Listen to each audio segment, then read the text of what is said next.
Ուրեմն սիրելիներս այսօր մենք պետք է խոսենք Միխայիլ Աֆանասիևիչ Բուլգակովի Վարպետ և Մարգարիտ վեպի մասին նախ հեղինակի մասին մի քանի պարզաբանում ունենանք, հեղինակի անձի մասին մի քանի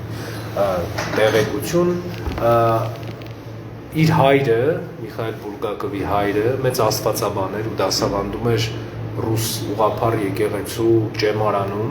աստվածաբան էր, որ տարբեր գործեր ունի եւ հեղինակը դաստիարակվել էր հենց աստվածաբանական ու քրիստոնեական միջավայրում ու շատ լավ տեղյակ էր ոչ միայն քրիստոնեական աստվածաբանությանը ու աստվածաբանական դրույթներին, դոգմաներին, այլև տեղյակ էր ընդհանրապես կրոնագիտությանը եւ իր վեպում շատ պարզորոշ կերպով երևում է իր ընկալումը ընդհանրապես կրոնի, զարգացումը եւ ոչ միայն քրիստոնեական փաստարկները, այլև հակաքրիստոնեական հակափաստարկները։ Ուրեմն մինչ վեպի մասին, բուն վեպի մասին, բուն վեպի սյուժեի մասին խոսելը մի քանի կարևոր կետեր կա, որ մենք պետք է հասկանանք, որոնք համաքրիստոնեական են։ Նախ եւ առաջ կա չարի մասին պատկերացումը, որ մեր եկեղեցում առաքինությունների, բարոյականությունների ու քրիստոնեական կյանքի լույսի ներքո շատ կարևոր է հասկանալ, թե լավ, բա ինչ դեր ունի չարը ստեղ։ Սատանա բառը ինքը հակառակորդ է նշանակում, այսինքն չարը ոչ ուրիշ բան չի անում, քան հակառակվել Աստծուն։ Եվ դրա համար սատանիստները, օրինակ, խաչը թարս են կախում։ Եվ ամեն ինչ անում են հակառակ ձևով։ Այսինքն, այն ինչ անում է քրիստոնեական եկեղեցին, իրանք անում են հակառակ ձևով։ Եվ եթե օրինակ մեր համար կա ծիսական մաքրության հասկացողությունը, սատանիստների համար կա ծիսական անմաքրության հասկացողություն։ Ու սատանայի պաշտները, գիտեք, իրենց արարողությունները արյունով, կեղտով եւ այլն այսպես բաներով են, որը խորհրդանշում է, այսինքն, որը ոչ միայն խորհրդանշում է, նաեւ անմաքրությունը։ Ու այս շատ կարևոր է հասկանալ եւ նաեւ մի կարևոր բան, որ մենք էլի առիթ ունեցել ենք խոսալ, սիմվոլների ընկալումը։ Ուրեմն այստեղ մենք մի փոքր հակասություն ունենք։ Մեր եկեղեցին, հայ առաքելական եկեղեցին, յուրա սիմվոլների նկատմամբ ունի հետեւյալ վերաբերմունքը։ Սիմվոլը գործում է այնքան ժամանակ, քանի դեռ դու կոնկրետ վերաբերմունք ունես այդ սիմվոլի նկատմամբ։ Այսինքն տեսեք, եթե կաթողիկ է եկեղեցին եւ ուղղափառ եկեղեցին մտածում են, որ սիմվոլը, յուրաքանչյուր սիմվոլ անկախ քեզնից ունի իր ներգործությունը, մենք ընդհակառակը մտածում ենք, որ յուրաքանչյուր սիմվոլ գործում է այն պահին, երբ որ դու ունես որոշակի վերաբերմունք դրա նկատմամբ։ Տեսեք օրինակ, դիվահանության ծեսի մեջ կաթողիկ է եկեղեցին, տեսեք խաչ են, չէ՞, պահում։ Մարդիկ խաչ են պահում։ Մենք խաչակնքում ենք դիվահարին եւ շատ կարեւոր է, որովհետեւ մենք հավատում ենք դրան։ Մենք հավատում ենք խաչի զորությանը, բայց դիվահար մարդը կարող է այդ խաչին չհավատալ։ Այսինքն այս սիմվոլների ընկալումը շատ մեծ նշանակություն ունի, դրա համար ենք մենք խաչը օրհնում, բայց օրինակ ուղղափառները չեն օրհնում խաչը։ Մենք խաչը օրհնում ենք դրա համար, որովհետեւ ասում ենք, որ սրանից հետո այս երկու գծերը իրար խաչված տիրոջ կենարար խաչափայտի խորհուրդ ունեն ու նշան ունեն։ Ու դրա համար մենք օրհնում ենք դա։ Լավ, ուրեմն սկսենք։ Միգուցե շատ մարդիկ Վարպետն ու Մարգարիտը չեն կարդացել, խորհուրդ կտամ կարդալ, որտեղ ես սյուժետային պատմում չեմ անելու, այսինքն չեմ պատմելու սյուժեն։ Մենք ավելի խորանալու ենք ու մտածելու ենք այն բաների մասին, ինչի մասին ուզում եմ ես բացատրել հեղինակը։ Ուրեմն սկսում է վեպը նրանով, որ երկու մարդ, Բերլիոզը եւ Բեզդոմնին, իրար հետ խոսում են մի այգում, քայլում են բարդիների տակ եւ այլն քայլում են եւ խոսում են Հիսուս Քրիստոսի մասին։ Եվ Բերլիոզը նախատում է իր պոետին նրա համար, որ ինքը գրել է մի պոեմ, որտեղ Քրիստոս ծաղրական է ներկայանում, բայց կենդանի։ Եվ ասում է դու այնպիսի բան պիտի գրեիր, որ հասկանան մարդիկ, որ Քրիստոս ուղղակի գոյություն չի ունեցել։ Եվ սկսում է տարբեր արևելյան կրոններում կույսից ծննդյան դրվագներ է ներկայացնել եւ խոսում է անգամ մայաների աստծո վիցլի պուցլիի մասին, ով էլի կույսից էր ծնվել եւ այլն, որ ուներ նույն պատմությունը։ Եվ Բերլիոզը ասում է դու պետք է իմանաս, որ մինչեւ Քրիստոս, մինչեւ Հիսուս շատ Հիսուսներ են եղել ու դրանց միակ ընդհանրությունն է, որ իրենցից որևէ մեկը գոյություն չի ունեցել։ Եվ հանկարծ այս խոսակցության մեջ գալիս է մի մարդ, ում մտածում են, որ սա անպայման օտարերկրացի, այսինքն խորհրդային միության Ռուսաստանի բնակից չի, ու այստեղ առաջի կարևոր խնդիր է։ Ուրեմն Բուլգակովը բժիշկ էր, մասնագիտության բժիշկ էր, բայց շատ քչերին է հայտնի, թե ինչ նեղ մասնագիտացում ուներ։ Բուլգակովը վեներոլոգ էր, այսինքն վարակաբան էր։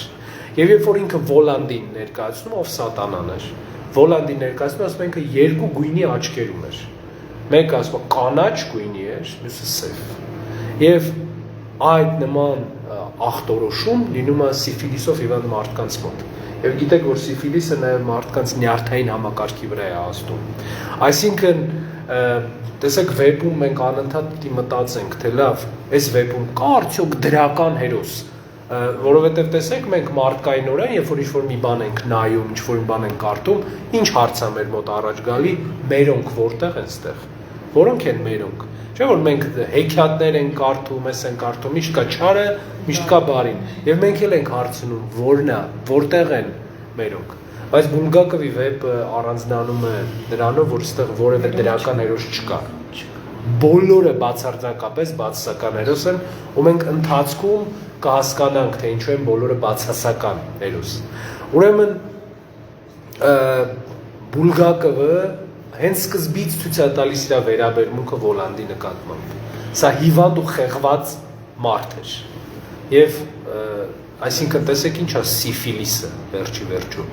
Ինքը մարդկային մեղքի արտահայտումն է ու հետևանքն է։ Մարդկային մեղքի։ Եվ այս մարդը մեղքի կրողն էր, ու իդեպ ասեմ, որ հակախորհրդային տեսակետի մեջ գիտեք, որ խորհրդային միության գաղափարական հայրերից մեկը Լենինը նույնպես սիֆիլիսով հիվանդ էր։ Ուրեմն հենց սկզբից Բուլգակովը նշում է, որ Վոլանդը սիֆիլիսով հիվանդ էր, եւ դա իր աչքերի գույների տարբերությունն էր, եւ սա նեղ մասնագիտական բան է։ Եվ եթե նայեք վեպի ընթացքում ինքը ընդհանրապես Բուլգակովը շատ կոնկրետ հիվանդություններ է նշում, նույն ձևի Պիղատոսի մասին խոսելուց ասում է, որ ինքը հիվանդություն ունի եւ գլուխը չի կարող թեքի եւ հայացքը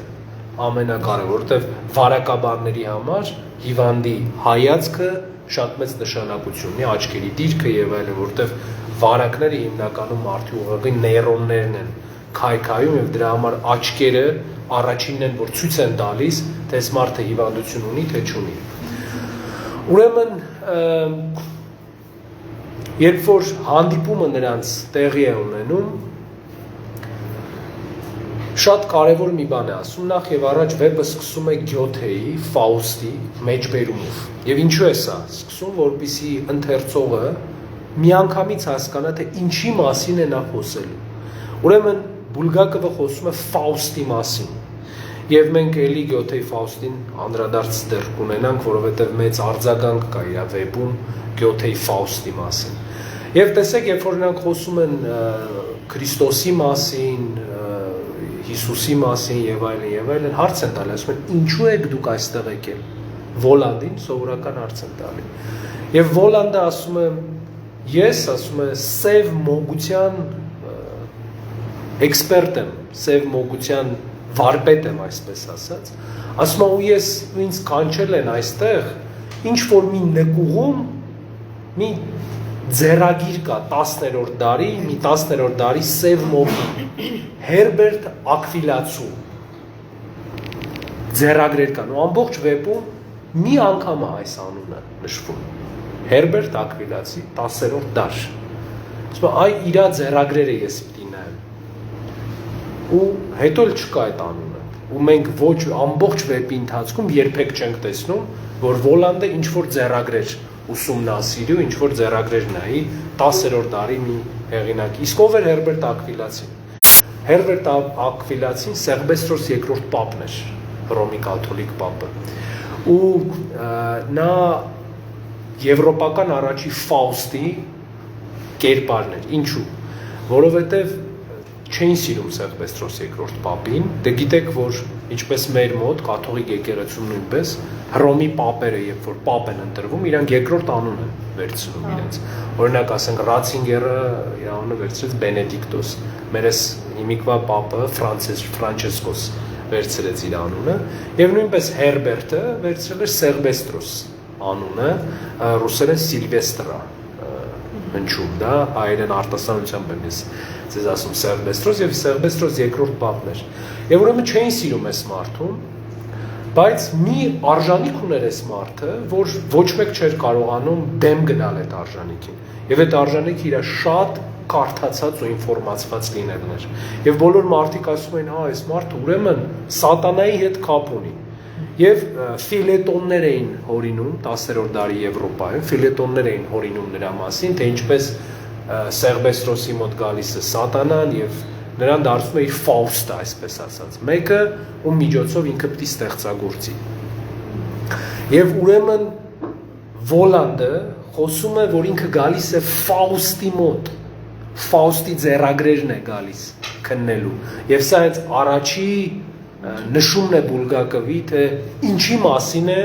իր վեպը ու ինչ է խոսվելու այս վեպի մեջ։ Իսկ ինչա պետք Ֆաուստ չարին, ով է Ֆաուստը։ Ֆաուստը սատանայի կամքը կատարողն է։ Այս կարճ ձևակերպումն է դրա։ Ուրեմն, որովհետև եւ սա մեր աստվածաբանության կարևոր կետերից մեկն է, կան ուղղափառ եւ կաթոլիկ հայրեր, որոնք գրում են սրա մասին, բայց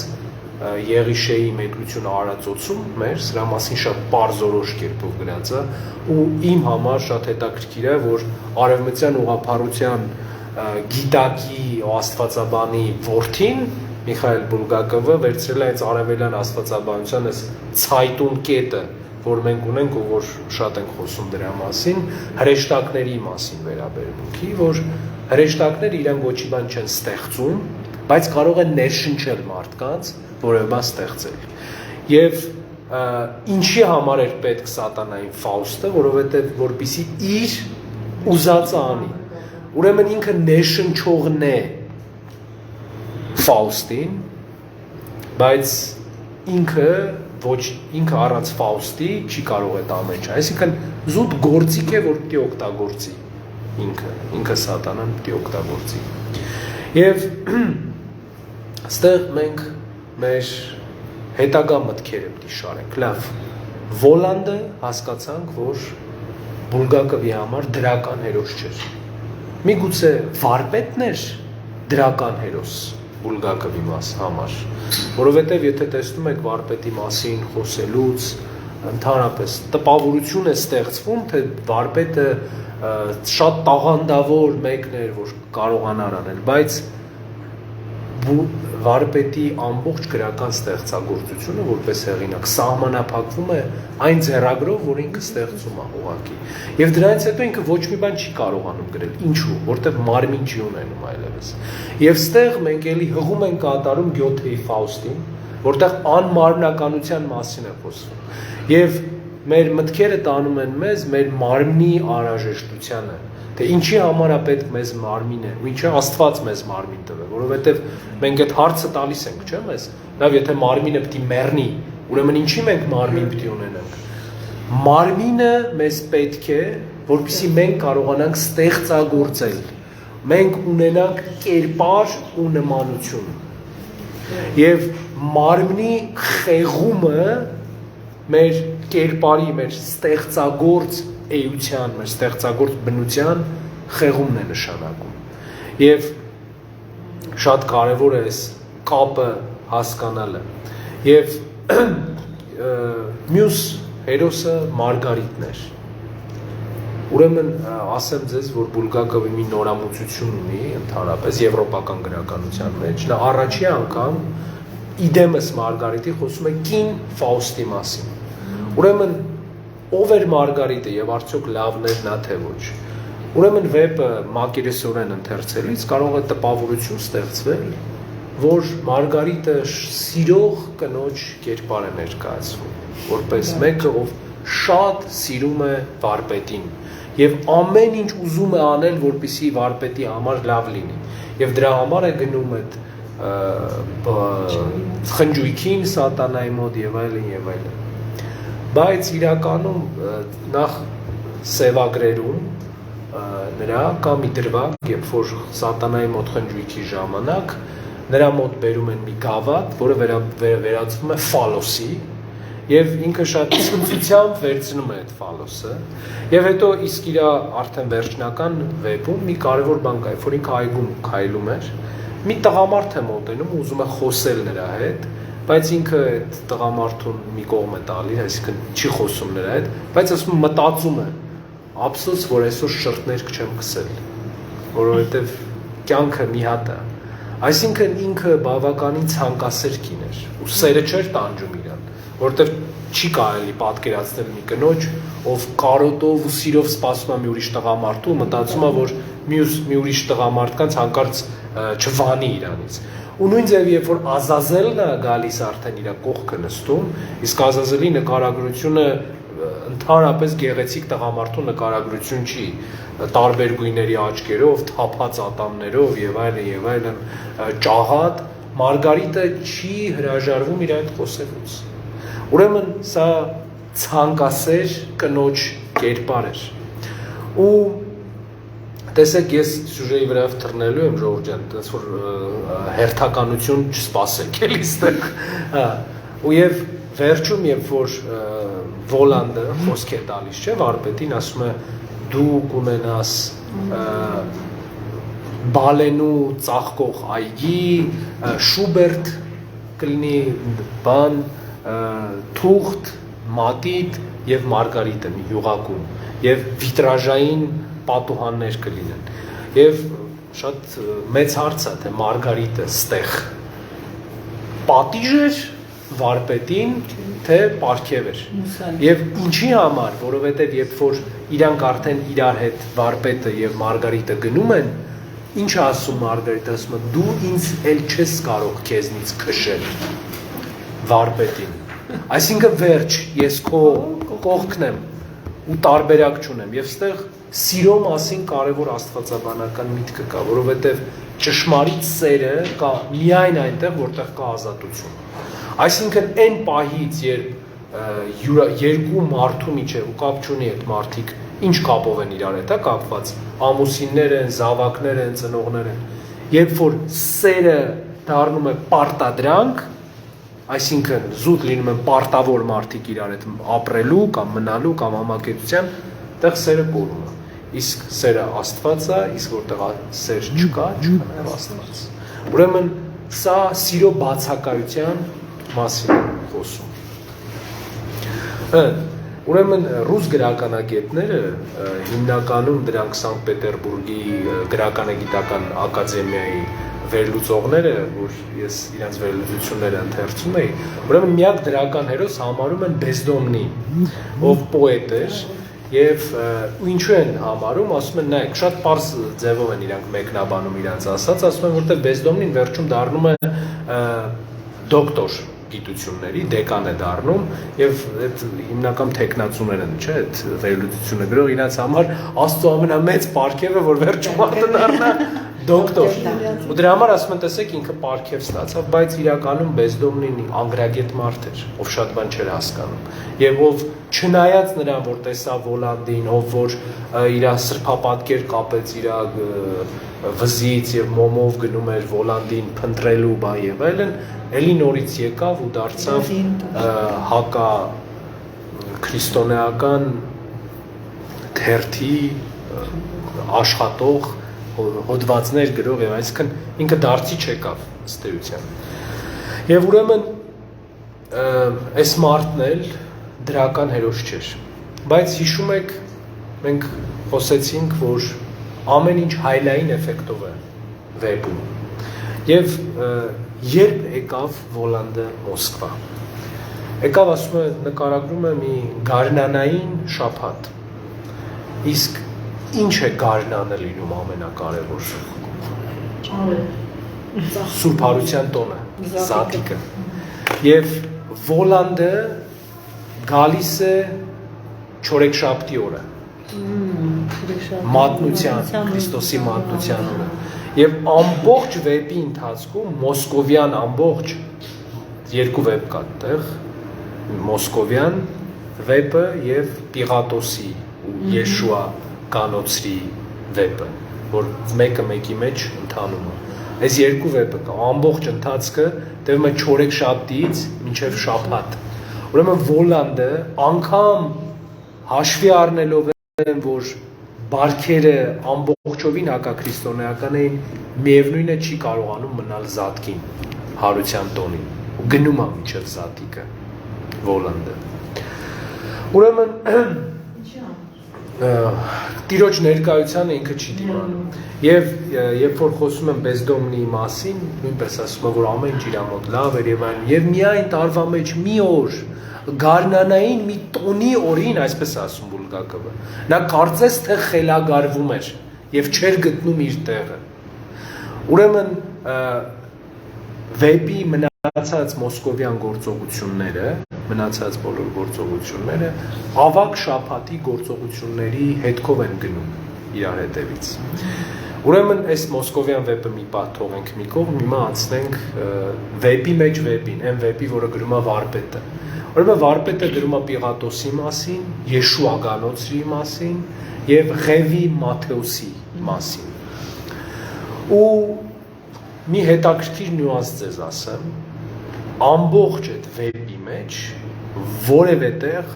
խաչը չի հիշատակվում, որևէ տեղ։ Եվ նայեք, հետաքրքիր է, չէ՞, վարպետի այդ ամբողջ ստեղծագործությունը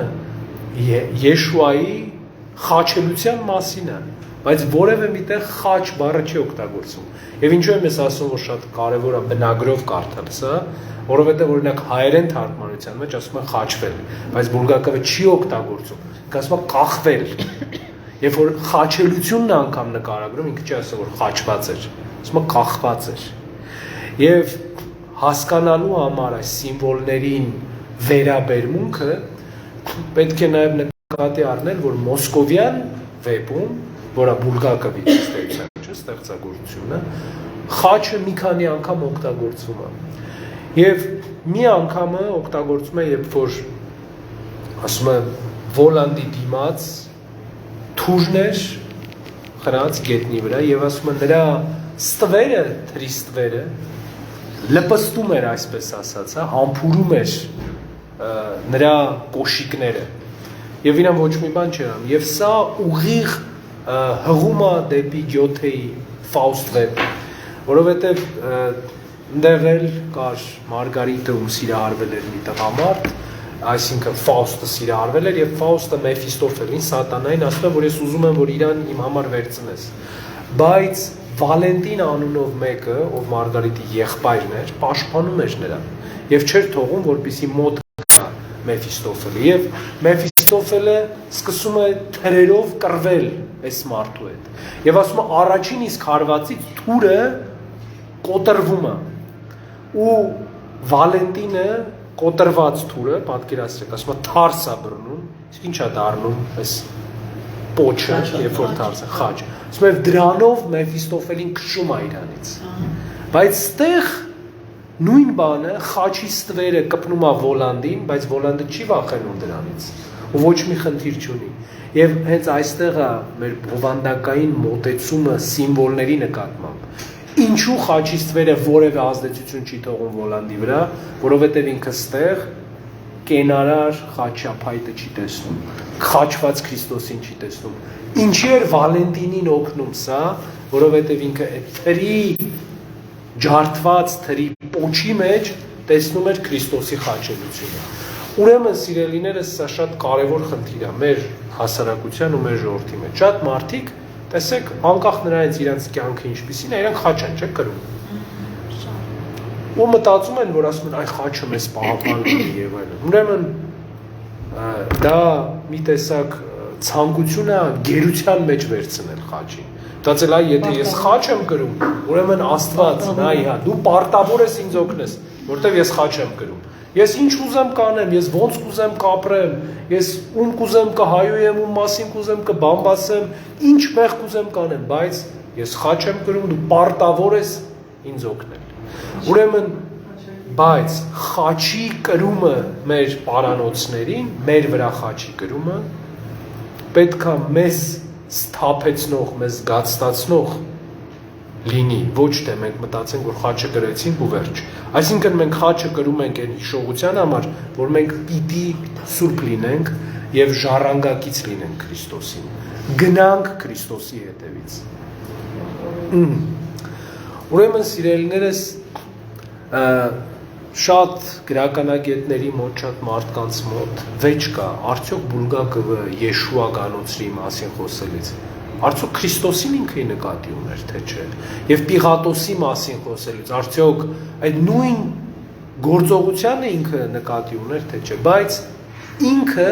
Բուլգակովը տալիս է այս հարցի պատասխան, ու շատ կարևոր է այստեղ հասկանալ Պիղատոսի ու Եշուա գանոցի հարցու պատասխանը իրար հետ։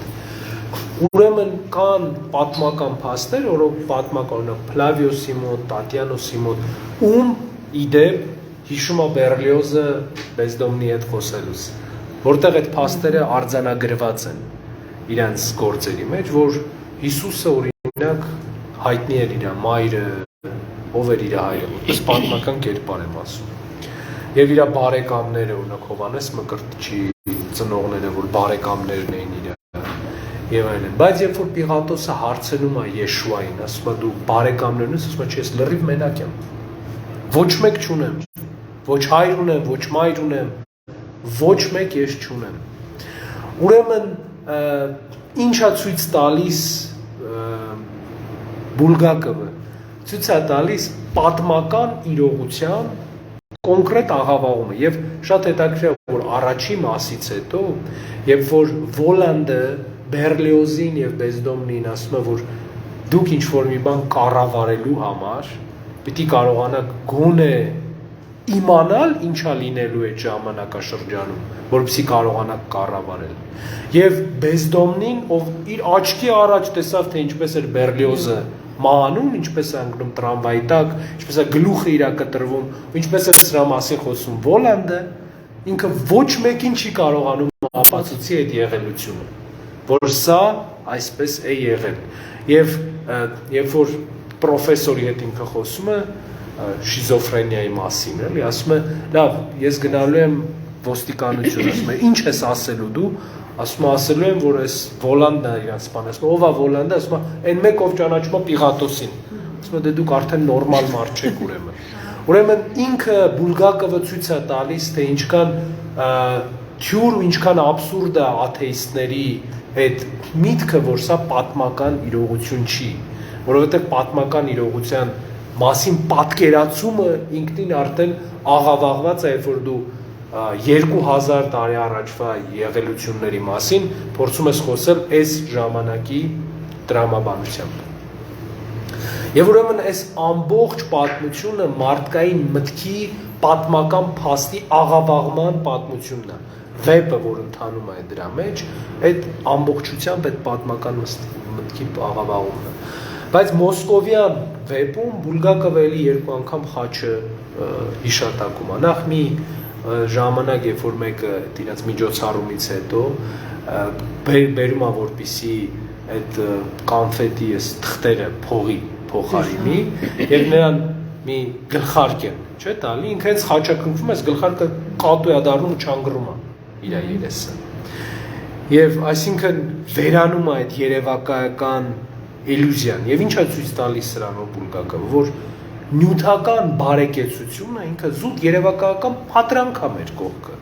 Եվ մենք ձգտում ենք նյութական բարեկեցություն ապահովել մեզ համար զուտ նրա համար, որպեսզի մենք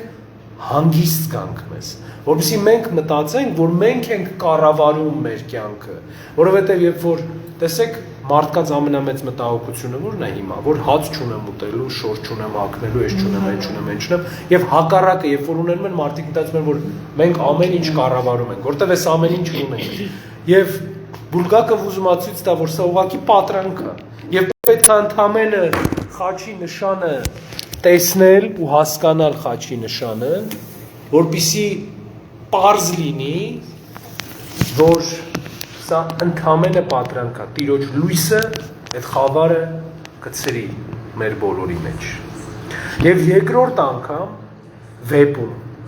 խաչակնքման մասին ինքը խոսում է, երբ որ տեսնում է, որ գնում են իրար այդ Մարգարիտը ավելի վրա նստած գնում է եւ այլն, ծառան տեսնելով ուզում է խաչակնքվել եւ Ազազելն ասում է ձեռքդ կկտրեմ, դա չանես։ Ուրեմն ինչ է ուզում Բուլգակովը ցույց տա, որ Սատանան իրոք վախում է սրանից, բայց վախում է այն նշանից, որը հավատքով է արված։ Ուրեմն սիրելիներս մենք հասկացանք, որ Բուլգակովը չուներ ոչ մի դրական հերոս տեղ։ Եվ ինչպես էր նա վարպետի հետ վարվում, Ֆաուստի հետ վարվում։ Ուրեմն տեսեք Վոլանդը ասում է, որ ինքը չի ճանաչում վարպետին եւ ըստ էության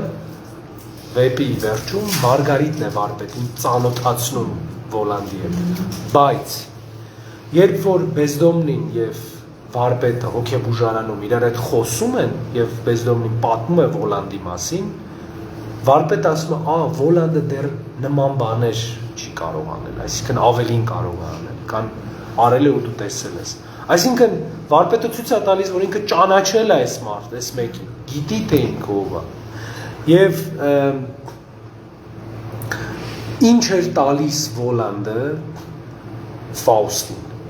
Եվ նաև ասեմ, Ֆաուստի ամենամեծ տարբերությունը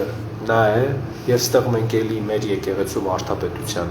հարց ունենք, որ էլի պիտի անդրադառնանք։ Տեսեք, ով է Ֆաուստը։ Մարդիկ սատանային իրենց հոգին ծախում են տարբեր բաների համար, ոմանք փառքի, ոմանք իշխանության, ոմանք նյութակ հարստության համար, տարբեր, ոմանք հայտնի լինելու համար։ Ֆաուստները այն մարդիկ են, ովքեր իրենց հոգին սատանային ծախում են գիտելիքի համար։ Եվ երբ որ մենք սրա մասին խոսում ենք, մի քրիստոնեական կերպար է, չէ՞ մեր մոտ գալի, ով էլի Աստծուց իմաստություն էր խնդրում, Սողոմոնը։ Ուրեմն Սողոմոնը չի խնդրում Աստծուց գիտություն, Սողոմոնը Աստծուց խնդրում է իմաստություն։ Եվ ինչ է իմաստությունը՝ ի տարբերություն գիտության, իմաստությունը Աստծո ճանաչողությունն է։ Ուրեմն սա շատ նուրբ հարց է, սիրելիներս, որ ես շատ կուզեմ, որ մենք կենտրոնանանք դրա վրա, որպեսզի հասկանանք, որ Բուլգակովը իրականում աստվածաբանի որդի է ու շատ լավ աստվածաբանությանը տիրապետող մեկը, որովհետև գիտությունը, գիտելիքը մարդուն հպարտացնում է, Աստված ճանաչողությունը մարդուն խոնարեցնում։ Ուրեմն սա արդեն մարդու աշխարհում ապրելու, իրեն դրսևորելու մասին է խոսում։ Որտեղ երբ որ մարդը շատ գիտելիք ունի, ինքը մտածում է, որ ինքը շատ ավելի բան է կառավարում։ Բայց հիշեք, վեպի հենց սկզբից ասում է, որ մարդը ոչինչ չի կարող կառավարել։ Եվ սա ասում է ոչ թե Աստված, այլ ասում է չարը, որ մարդը ոչինչ կառավարել չի կարող։ Եվ հակառակ համոզելը, տեսեք, Բերլիոզը ինչ էր ասում, որ չէ, որ կարող է անել։ Եվ ասում է, ինչպես է նկարագրում այդ խոսքերին Վոլանդի արձագանք, ասում է, ժպտում էր, ուրախ էր, որ սենց են մտածում մարդիկ։ Ուրեմն Վոլանդի մարդու նման մոտեցումը, որ գիտելիքը, գիտությունը իրեն դարձնում է ամենակարող, իրեն դարձնում է ավելի կառավարող, նման թյուր պատրանք է ստեղծում։ Այսինքն սատանան մի խոսքով մեզ ներքաշում է անընդհատ պատրանքների մեջ, որոնք հիմնված են հպարտության վրա։ Եվ սրանով է բացատրվում նա, որ հպարտությունը մեղքերի ծնողն է, ու սատանան էլ առաջի մեղքը, որ արեց սատանան, հպարտությունն էր, հպարտացավ Աստծո առաջ։ Ուրեմն մենք էլ սիրելիներս հպարտանալով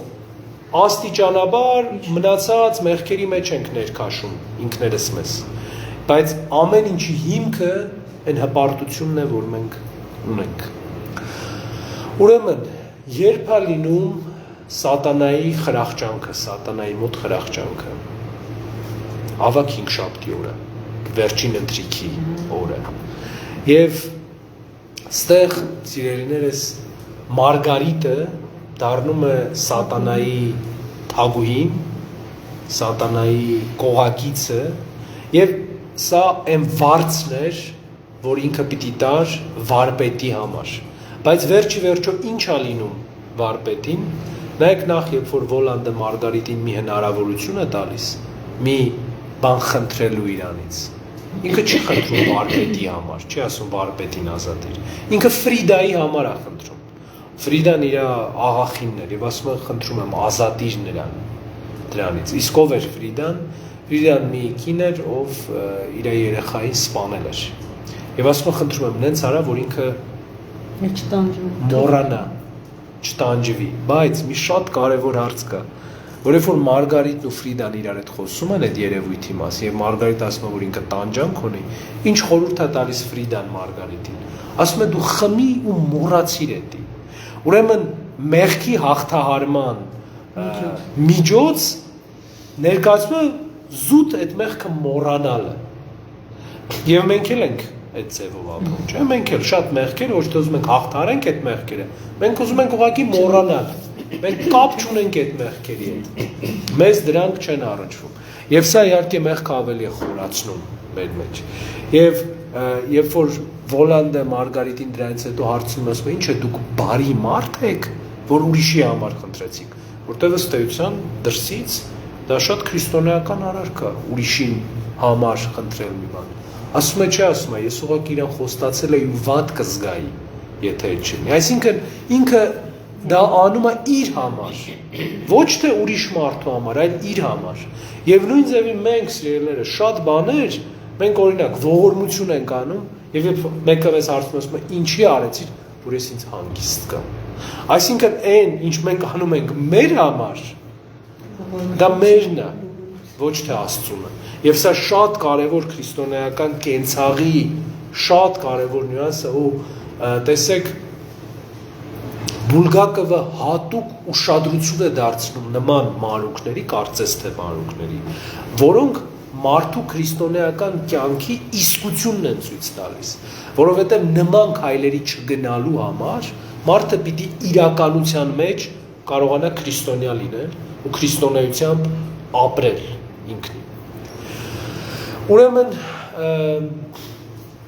այս խրախճանքից հետո Վոլանդը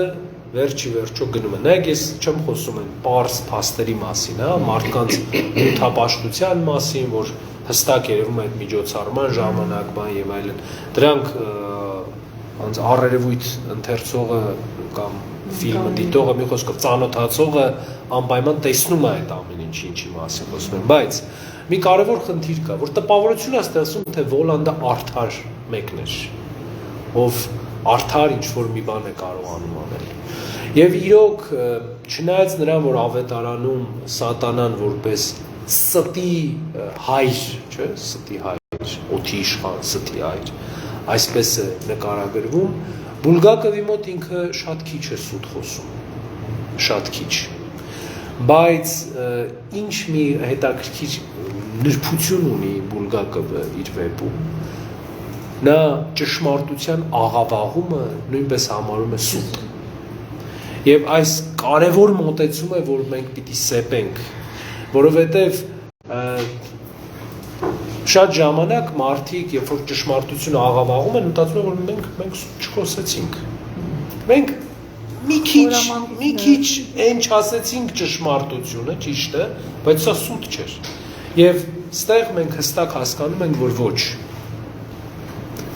ճշմարտությունը ճշմարտություն է, այսինքն գոլ լինել չի կարելի, կամ պետք է լինել տաք կամ սառը, գոլ լինել չի կարելի։ Եվ ուրեմն վերջում ինչ է Վոլանդը խոստանում վարպետին, մենք խոսեցինք դրա մասին, ասում է վիտրաժային բաներ, պատուհաններ, իսկ որտեղ ենք մենք տեսնում ընդհանրապես այդ պատուհանները, երբ որ պատկերներ կան ուրեմն, հիմնական եկեղեցիներում, կաթողիկե եկեղեցիներում, ուրեմն այստեղ էլի հղում կա Գյոթեի Ֆաուստին, ուրեմն Ֆաուստը բողոքում է, ասում է ախ այս պատուհանները, որ լույսի ճանապարհը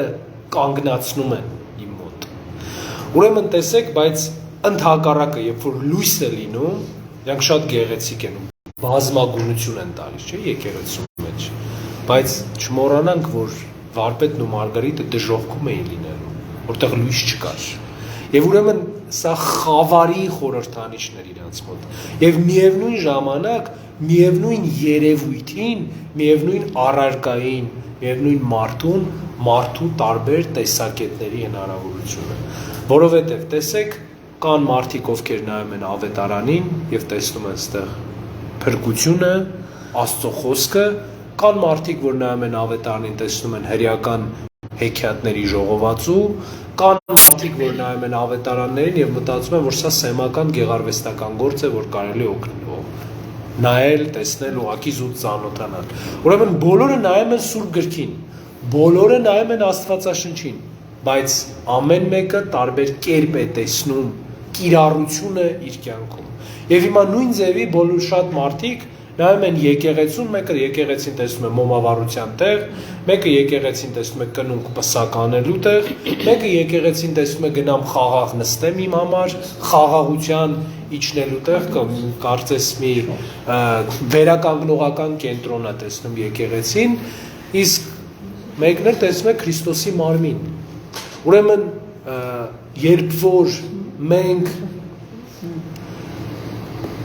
ոչ թե մեր մեջ ենք տեսնում Աստծո փրկությունը ու Աստծո արքայությունը, այլ արտաքին տեղում ենք տեսնում, մենք դուրս ենք գալիս, շեղվում ենք։ Եվ այս նկարագրությունը նաև ցույց է տալիս, թե ինչքան կարևոր է մեր մոտեցումը մեր սեփական անձին, մեր սեփական փրկությանը ու մեր եկեղեցուն։ Որովհետև եթե մենք սկսում ենք մտածել, որ օրինակ ես ինձ եկեղեցում լավ չեմ զգում, ինչու, որովհետև եկեղեցին լավը չի։ Այդ ոչ թե մենք մտածում ենք, որ ես ինչ-որ մի բան չեմ անում եկեղեցում, այլ եկեղեցին լավը չի։ Ես այս մարդուն չեմ սիրում, որովհետև ինքը լավը չի։ Սա էլի գալիս է ամենակարևոր մեղքին, հպարտությանը, որ մարդը, որովհետև հպարտ մարդը ինքը երբեք իր սխալները չի ուզում տեսնի ու չի ուզում ընդունի։ Բայց միևնույն ժամանակ սխալները ընդունելը միակ ճանապարհն է ավելի լավը դառնալու։ Եվ ամենք լավ երկարեցիք։ Եվ ինչ մի կարևոր բան էլ է ասում, ուղղակի սա շատ ավելի երկար է, հավատացեք մենք 4 ժամ կարանք սրա մասին խոսենք, բայց ես սրանով բան կանեմ, ես վերջի միտքն եք ասեմ ու կավարտեմ։ Եվ ինչա խոսք տալիս էլի Վոլանդը նրան, բայց չէ մի կարևոր բան է պետք է սրանից բացի ասեմ։ Ասում է դու անընդհատ միշտ ծաղկող բալենու այգի կլինի ձեր մոտ։ Եվ թվում է ինչ գեղեցիկ մի տեսարան, չէ՞, ծաղկող բալենիները, գեղեցիկ, այդ սպիտակ ու վարդագույն ծաղիկներով, բան եւ այլն։ Բայց ծաղկող այգիների մի մեծ խնդիր կա։ Եթե այգին միշտ ծաղկում է, նշանակում է երբեք պտուղ չի տալի։ Եւ սա վարպետի հոգու ամլության մասին է խոսում։ Այսինքն դու պետք է միշտ ուզես մի բան, բայց երբեք չպետք է կարողանաս պտուղ տալ։ Եվ սատանայի ամենամեծ խաբկանքը մեր կյանքում է դա։ Տեսեք, ամբողջ աշխարհը մեզ ինչ է ասում, չէ՞։ Մեզ հիմա այս հոգեբանական այդ քոուչները եւ այլն տարբեր այդ մոտիվացիոն բան sense եւ այլն բաները մեզ անդադ ինչ են ասում, ասում են երազեք, նպատակներ եւ այլն sense ամեն ինչ էս բաներն են ասում, ոչ մեկ արդյունքի ու պտուղի մասին չի խոսում։ Միայն խոսում են այդ երազել, բայց ինչու են ուզում որպեսի մարդ երազի։ Ես երազելուն դեմ չեմ, դա խնդիրը չի։ Բայց ինչու են ուզում մարդիկ, որ նոր iPhone ուզեն, նոր մեքենա ուզեն, նոր էս ուզեն, նոր էզուն ուզեն, որտեղ ինչքան մարդու մոտ ցանկությունը եւ ցանկասիրությունը ավելանում է, այնքան մարդ իրան ավելի թերարժեք է զգում։ Այնքան մարդ մտածում է, որ այ ես ինձ վատ եմ զգում, ես նեղված եմ, ես դատարկ եմ ինձ զգում, դրա համար, որովհետև ես iPhone 14 Pro չունեմ, իմ ամենամեծ կյանքի խնդիրը այս հեռախոսի, այս մեքենայի, այս տան, այս ինչ որ զարդի եւ այլն, այս շորի սրա բացակայությունն է։ Եվ անընդհատ երազանքը, անընդհատ ցանկությունը, որ մեզ բերում է թերարժեքության, նաև մի կարևոր բանից է մեզ զրկում, մենք դադարում ենք գնահատել ու հասկանալ այն ինչ մենք ունենք եւ չենք արժևորում այդ ամեն ինչը։ Բայց մի շատ կարևոր բան կա, որ մենք անպայման անդրադառնանք դրան։ Ուրեմն վերջում Եշուա գանոցին, տեսեք ամենավերջում երկու վեպերը գալիս եւ միաձուլվում են իրար։ Վերջում Եշուա գանոցին խնդրում է Վոլանդին եւ Ղևի Մատթեոսն է գալիս Վոլանդին, խնդրում է որպեսզի վարպետին ազատ արձակի։ Ով է Եշուա գանոցին։ Եշուա գանոցին վարպետի ստեղծագործությունն էր։ Եվ սա սիրելիներս Արարածի արարչի դեմ ընդվզումն է։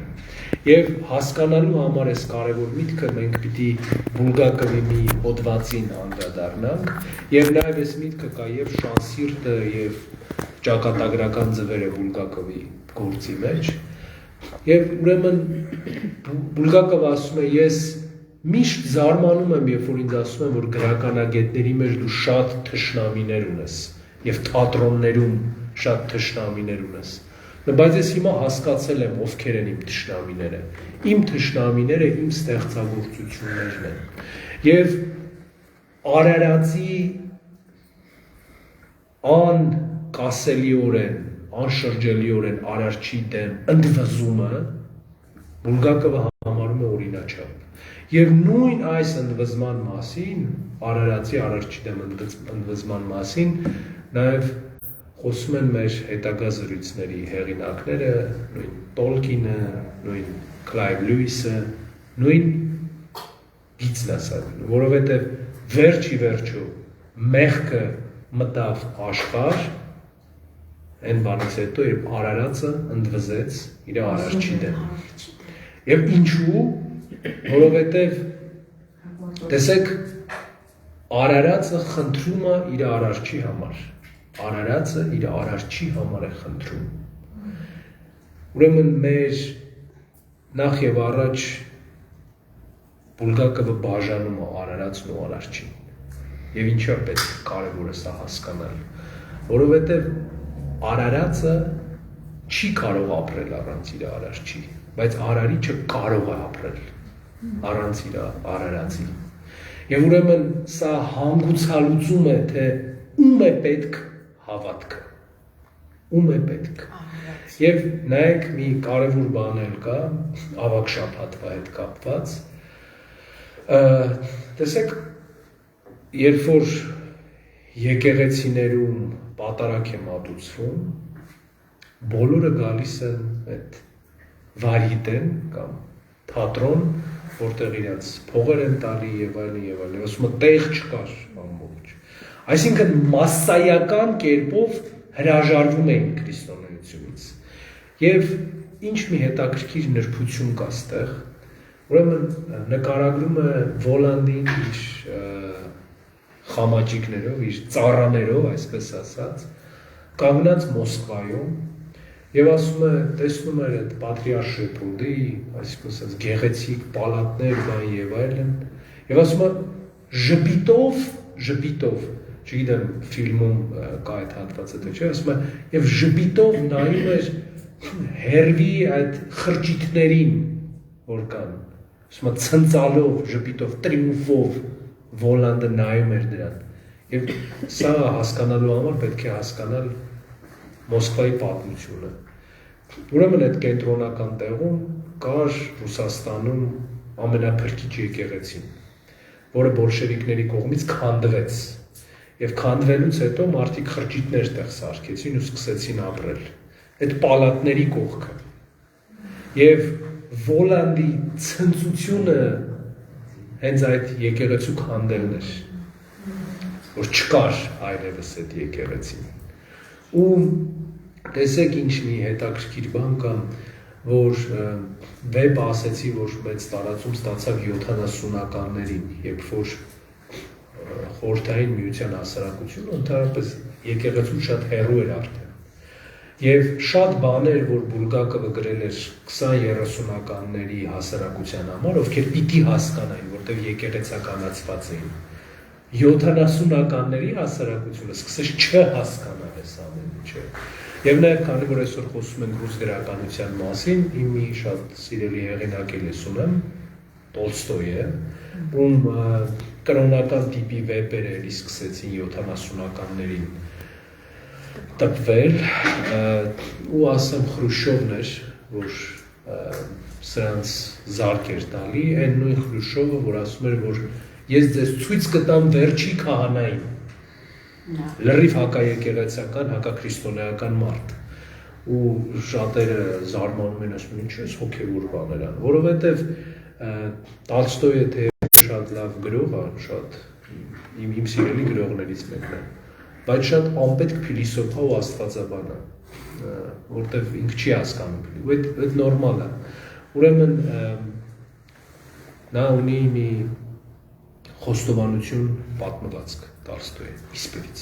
կարաք դուք կարդաք, և ինչ է ասում ինքը տեղ, ասում է, այդ քահանաները ասում են, որպեսզի դու երջանկության հասնես, Աստծուն զգաս, պետք է պահք պահես, ես պահք պահեցի, երջանկություն չզգացի, ուրեմն քահանաները սուտ են ասում, և նման բաները այդ 70-ականների մարդկանց համար շատ ընկալել են, ինչի, որտեղ իրենք քրիստոնեության բուն էությունից արդեն դուրս էին եկել և վերացել են։ Եվ ուրեմն սիրելիներս, սա ևս մեկ կարևոր բան է, որ մենք մի որևէ բան ընթերցելուց հասկանանք, թե ներսը ինչ կա սրա։ Որովհետև շատ ժամանակ, երբ որ մենք Քրիստոս, եկեղեցի, քահանա եւ այլն անուններ ենք գրում, մենք սա հոգևոր գրականություն է։ Բայց մենք տեսանք, որ Վոլանդի նաև ամենամեծ խնդիրներից մեկն էր ճշմարտության աղավաղումը եւ դրանով էր նա շատ գայթակղեցնում մարդկանց։ Երևի այսքանը վարպետ ու Մարգարիտի մասին ասում եմ, ես միանշանակ մենք այս սպառված չի այս վեպը, որովհետեւ բայց ինքը շատ երկար, հասկանում եք, մենք տարբեր ֆրագմենտներ ունենք, որ եթե ամեն մեկի մասին մենք առանձին խոսանք, մենք իրոք այսօր ստեղ պիտի գիշերենք, բայց նման հնարավորություն չունենք։